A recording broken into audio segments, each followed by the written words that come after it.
Alors, les amis, dans la vidéo d'aujourd'hui, vous allez voir comment est-ce que vous pouvez obtenir des maisons construites avec moins de 1 million. Je suis allé, quand j'étais en Chine, dans une usine dans laquelle on fabrique des maisons préfabriquées et on les envoie partout dans le monde. Alors, j'ai été étonné. Pourquoi? Parce que la plus grosse partie des commandes, c'était des pays déjà développés comme les États-Unis, l'Australie, etc. Pourtant, chez nous en Afrique, on a encore des problèmes de logement dans plusieurs zones reculées d'Afrique. Mais nous, on n'était même pas sur la liste des commandes. Il y avait des pays comme, je pense, l'Ouganda qui faisait également des commandes, mais beaucoup plus pour des pays, je dirais peut-être anglophones. Mais dans la vidéo, je vais t'expliquer un peu le concept et l'idée de business qui est en place. Peut-être ça pourra intéresser des personnes de ton pays. Donc, j'ai fait le déplacement de la ville où j'étais pour cette ville-là. Donc, voilà, ça a pris quand même assez de temps, mais je vous dis que ça valait la peine parce que c'est une grosse opportunité du business. Dans la vidéo qui sera assez longue, prenez le temps de prendre des notes. Pour ceux qui ne me connaissent pas, bienvenue sur ma chaîne, je m'appelle Hilaire Roland. Généralement, ici, on parle de e-commerce, l'opportunité du business, de Facebook Ads, marketing. Aujourd'hui, on va découvrir là comment on peut construire des maisons avec moins d'1 million. Allons-y directement dans la vidéo. Voilà, là, je viens d'entrer dans la gare. Il va falloir chercher sa porte d'embarquement. Une fois de plus, je pense que vous avez déjà fait découvrir l'une des gares. C'était la gare de Guangzhou. Ça, c'est une autre gare de Shanghai. Vous allez voir que, les amis, les gares en Chine, c'est comme des aéroports. Non seulement pour la grandeur, mais aussi la manière dont c'est construit. Donc, littéralement, vous devez vous perdre. Moi, principalement, j'arrive à m'en sortir ici, voilà, parce que je vis en Europe, donc je connais déjà plus ou moins le système de fonctionnement des gares. Je vous dis, quelqu'un qui vient d'Afrique, ça sera très difficile qu'il s'en sorte dans une gare. Il m'a regardé le nombre de personnes derrière moi dans la gare.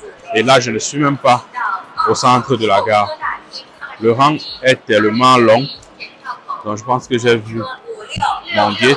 Le rang est tellement long, les amis, vous n'imaginez pas à quel point. Donc, si vous venez en Chine et que vous devez voyager, arrivez à la gare avant, très important. Sinon, vous avez les chances de rater votre train. Donc là, je vais tourner la caméra. Je pense que mon train est là pour la ville où on va regarder les maisons préfabriquées. Donc, allons-y. Je viens d'arriver dans la ville. Tu ne sens vraiment pas la fatigue quand tu viens de faire pratiquement 2h30.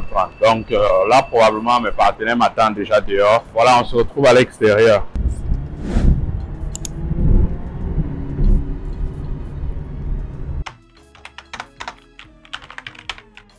Alors les gars, on vient d'arriver dans l'usine dont je vous ai parlé en début de vidéo. Ici là, on vous montre des maisons pour moins de 1,5 million. Vous n'allez pas croire, peut-être vous pensez que c'est la blague, mais vous allez enfin arrêter en fait de dépenser votre argent un peu partout, n'importe comment, entre les personnes qui sont dans la diaspora et qui disent que leurs frères les ont volé de l'argent parce qu'ils ont envoyé l'argent, et des personnes qui construisent les maisons pendant 6 mois, etc.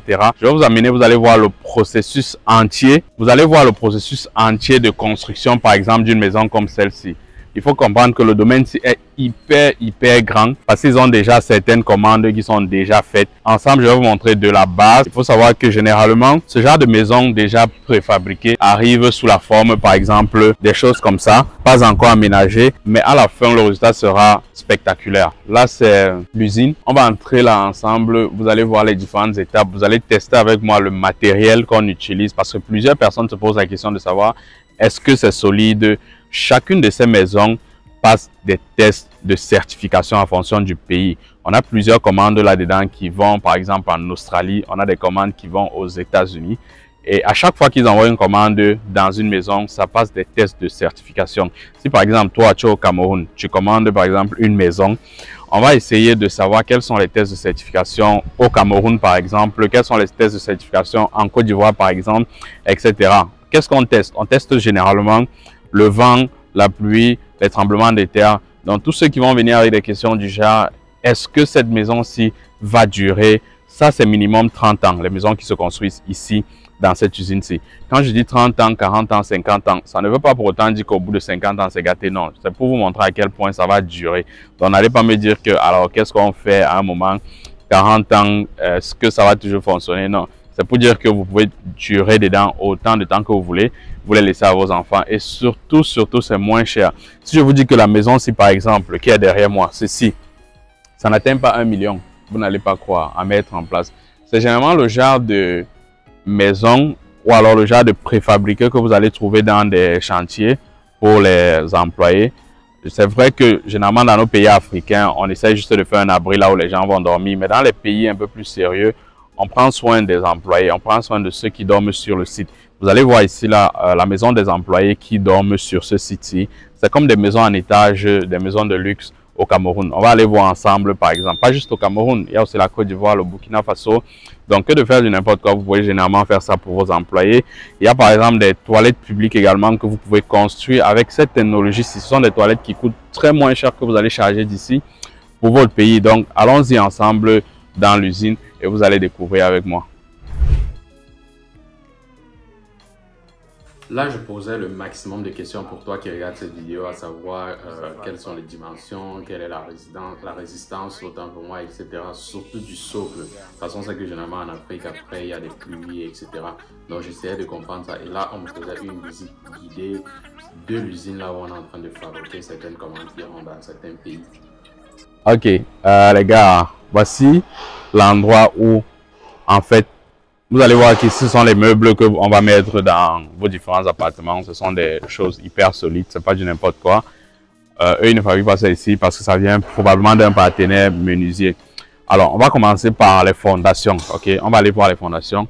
Là, contrairement à ce que les gens pensent, plusieurs personnes sont en train de travailler ici. Et depuis que je suis arrivé ici, là, les gens n'ont pas, personne ici n'a pris de pause. Je connais que chez nous, là, on dit à midi, en plus c'est dimanche, on doit prendre la pause. Non, personne n'a pris de pause. Donc ça, c'est généralement la fondation. Vous voyez là que c'est hyper solide.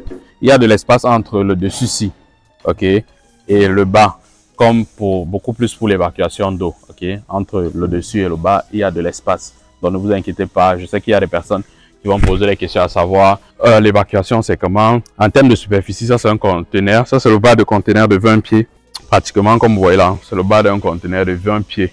Donc là, on s'en va. On va commencer par une maison assez simple. Ok. Regardez vous-même le design. Regardez le design de cette maison-ci.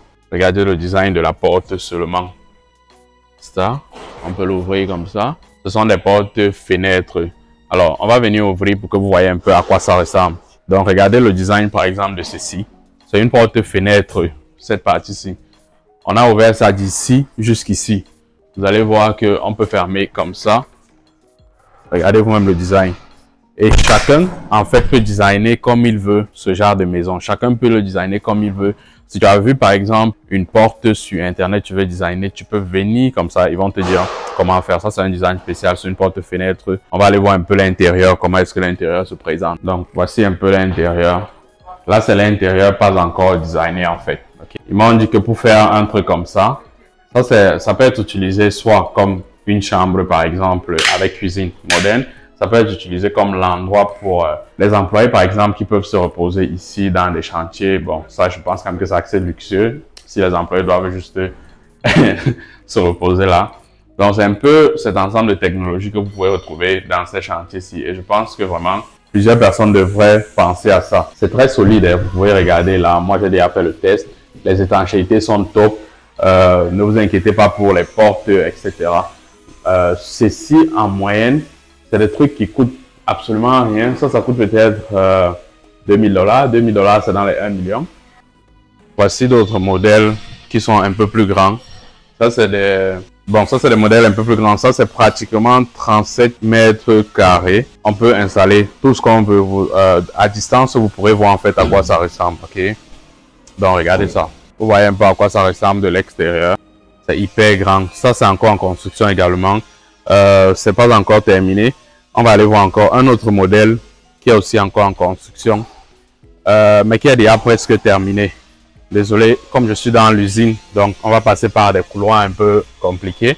Voilà par exemple un modèle de chambre, une douche. Ça aussi c'est encore en fabrication. Ça c'est la douche, c'est le pot. Ici on peut installer par exemple une machine à laver ou tout ce que vous voulez. De ce côté-ci on peut installer une machine à laver. Le système d'évacuation d'eau est déjà pris en compte. Vous voyez là que on a des tuyaux là. Ici normalement c'est réservé à la cuisine. Ok.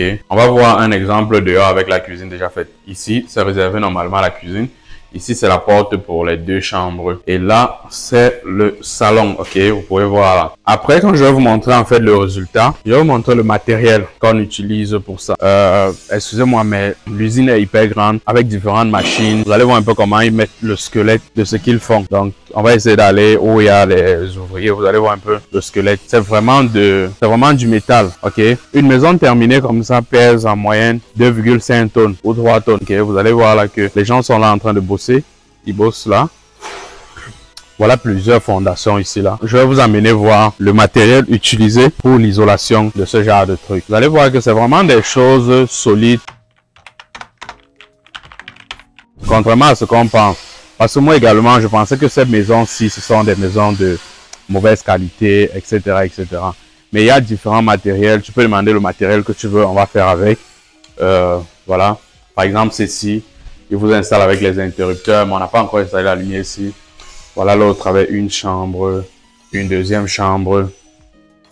Voilà également encore avec la douche, etc. Ça, c'est le salon. La cuisine, normalement, va rester de ce côté-ci. Donc, vous voyez que c'est des choses auxquelles ils ont tout pensé. Ceci, c'est pratiquement 35 mètres carrés également. 35 mètres carrés.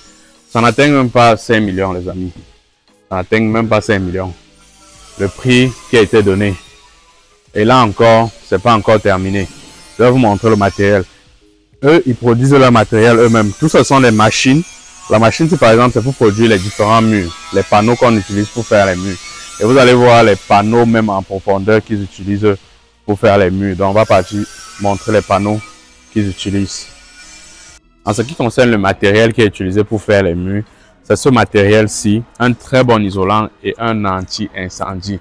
C'est le genre de matériel qu'ils utilisent et ils vont mettre du métal dessus pour laminer. C'est anti-incendie, c'est un très bon isolant. Donc, pour tous ceux qui vont se poser la question, non, ça cause le feu, etc. Non. Et quand je le dis, c'est pas que je fais la promotion, c'est tout simplement que ça a passé des tests en fonction des normes des différents pays. Donc, c'est pas juste utilisé en Afrique. Ça, par exemple, cette maison-ci, on m'a dit que c'est une commande qui va en Australie. Ok, donc c'est pour différents pays. Et ces pays avancés les utilisent. Je pense que c'est une très grosse opportunité pour ceux qui sont en Afrique, par exemple, d'utiliser ça et qui n'ont pas suffisamment d'argent pour construire des maisons qui ne vont pas dépenser 20 millions, etc. Je vous ai montré cette maison-ci qui était 2 chambres pratiquement. Ça coûte moins de 5 millions, Jacques, 5 000 $. Et ça, c'est en prix taxé. Et ça, c'est parce que le design n'est pas encore fait. Quand on va aller de l'autre côté, vous allez voir les maisons avec le design complet dessus et vous serez seulement époustouflé. Alors là, on arrive sur un exemple qui est déjà plus ou moins prêt parce qu'ici, on a déjà la cuisine, on a déjà les interrupteurs installés, on a même déjà la lumière qui est installée. Naturellement, ils le font en fonction des normes d'électrification de chaque pays. Si par exemple, vous êtes au Cameroun et que vous devez recevoir ça, vous n'allez pas recevoir déjà avec la lumière installée naturellement. Ok, vous devez faire vos connexions vous-même, mais ils peuvent vous envoyer avec tout ce matériel-ci. Ils peuvent même vous envoyer un électricien. Ils peuvent même vous envoyer un électricien qui va vous aider dans votre pays à l'installer. C'est comme ça que les Chinois font, ok?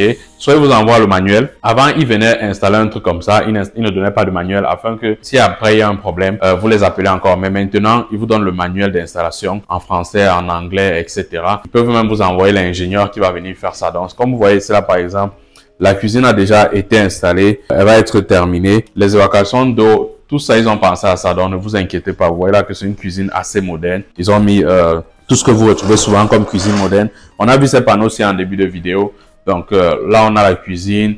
Ici, on a par exemple les différentes chambres. Ça, c'est une chambre. Ça, c'est 2 chambres. Et on a les toilettes ici qui sont légèrement un peu plus grandes. Ils ont aussi intégré le système de chauffage d'eau ici à l'intérieur des toilettes. Donc, c'est habitable en fait. Vous allez voir avec moi à quoi ressemble cette toilette-ci. Regardez vous-même. Voici une chambre. Voilà la deuxième chambre. Et voilà les toilettes. Système de chauffage d'eau. Ouais, le sanitaire installé. Et vous envoie. Vous vous rappelez qu'on était partis ensemble dans la ville réservée à l'ameublement et au sanitaire. On va encore faire un tour là-bas. La maison, ceci, c'est 37 mètres carrés pratiquement. Il y a une petite véranda ici là pour tout le monde. À distance, vous voyez que c'est une maison, genre, c'est une maison normale avec tout à l'intérieur, ok? La maison, c'est en question. Ça n'atteint même pas 5 millions. Mais ça peut résister tellement. Vous avez vu là que voilà. Ils ont le sol. Tout le nécessaire en fait. Ça a déjà fait 15 ans, pas que la date de validité. Ok. Et là, ils ont superposé en fait 2 maisons. Ok. Et c'est là que les employés dorment. On va voir ça ensemble. Regardez la façade. C'est ce que les employés habitent. Donc, vous allez voir là. Vous allez voir que c'est à côté de l'usine, hein. C'est pas loin. Donc, quand ils finissent de travailler, ils travaillent bien de ce côté. Alors, le design des escaliers, c'est là. Vous pouvez choisir un autre design comme vous voulez, ok? Ça, je pense que c'est des trucs assez rapides qu'ils ont installés ici, là, pour tout le monde. Vous voyez, ça, c'est le haut. Hyper solide vraiment en termes de dureté, en termes de pluie. Quand la pluie vient, bah, ils ont assuré l'étanchéité. Ils vous envoient le manuel de maintenance. Donc, vous allez voir là que c'est très solide. Le matériau de construction ici diffère en fonction de ce que tu veux. Parfois, c'est le PVC, parfois, c'est le métal, et parfois, c'est toute autre chose. OK? Donc, les gars, vous avez vu avec moi à peu près, en fait, une autre technologie de construction. Alors, pour le moment, il y a déjà des pays qui s'en servent. Il y a la RCA, il y a le Mozambique qui utilise déjà ce genre de technologie pour construire des maisons dans leur pays. Mais nous, en Afrique centrale, on n'est pas encore dedans.